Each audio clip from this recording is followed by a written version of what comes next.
Okay, so here we are back in the delightful land of blend spaces. So what I'm doing here is I've just dragged in the blend space for crouch, which has come out of the asset browser down there on the left. I've just dragged it into the anim graph and the player movement state. So as you can see, if you just look at the top of the central window, that's kind of gives you an idea of where we are in the blend space for the character.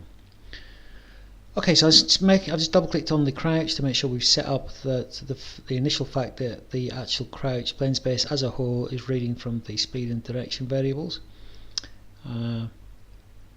so that we don't get confused.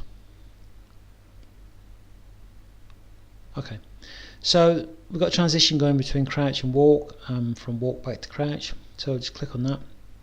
So we're going from walk to crouch, so there's going to be a certain set of conditions, that's the word I was looking for earlier, a certain set of conditions that need to be fulfilled for this to be able to happen.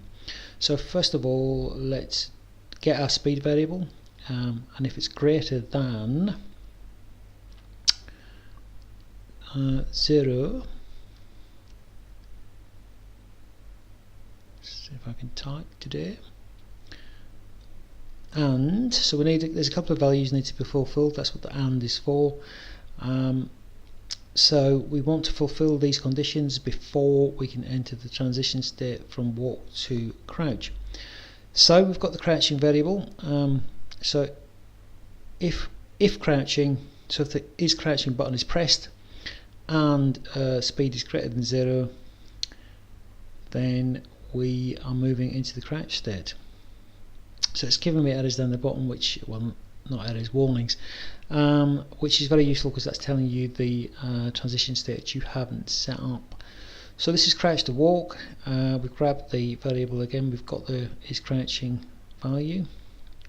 So if is crouching does not equal yes, so if we're not pressing crouching, it's quite hard to get your head around Boolean sometimes. So Boolean is true and false.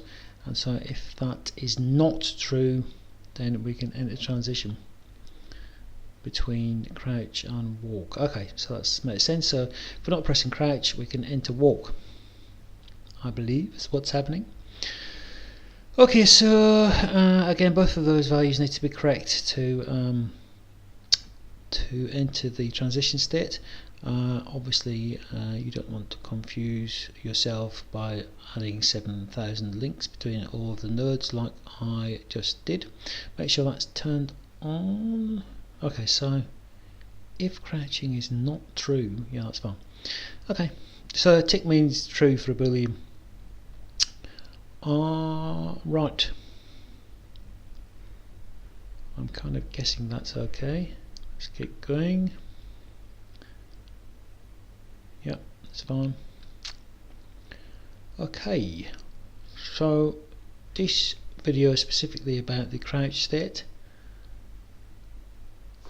Okay, I think that's it. Jumped ahead of myself there, that's not it. We still need to put in the idle state for the crouch. So obviously if you move into crouch and you are not pressing the forward or backwards or sideways keys, you want to make sure that your legs are not flapping about, hence the crouch idle.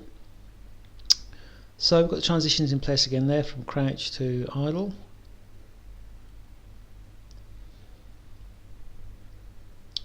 We want to go directly from the actual idle state to the crouch idle, so we've set up two transitions there. So you want to be dragging these nodes around a bit to kind of give yourself a little bit of clarity as to what on earth is going on. Okay, so I've got another one here. What's happening? Help.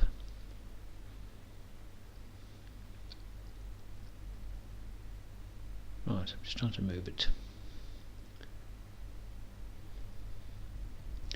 I say move them around to make it clearer. I seem to be doing the opposite, but let's kind of go with it.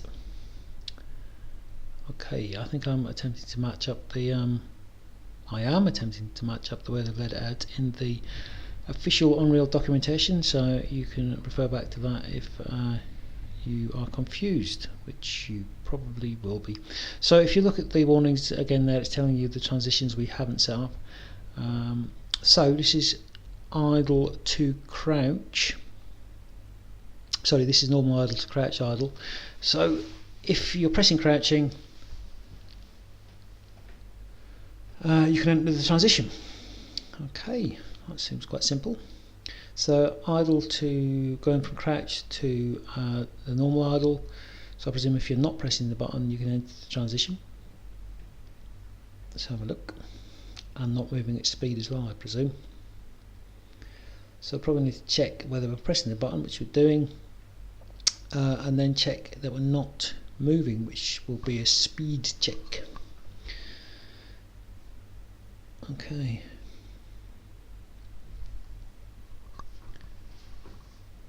So seem to be confusing myself.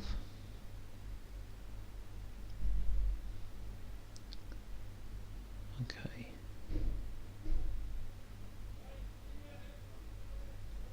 Let's have a look.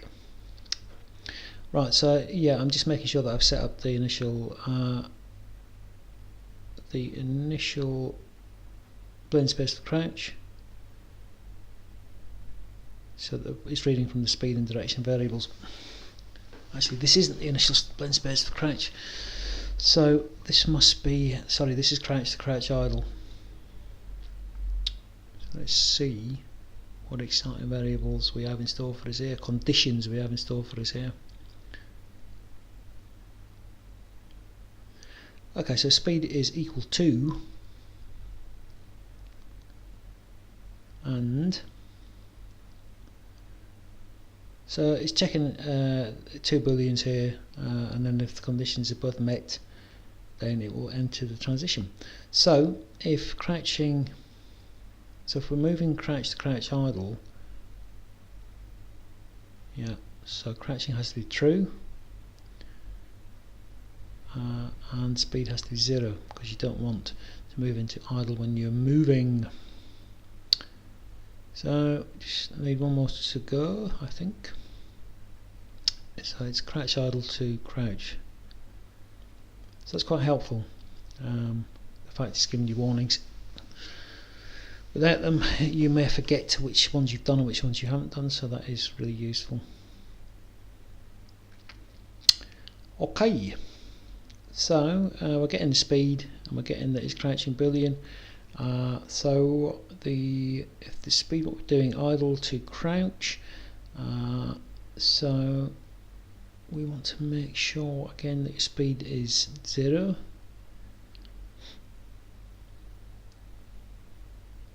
Idling should always be at a speed of 0, even if you're a car. Okay, so greater than 0, so speed is greater than 0, okay.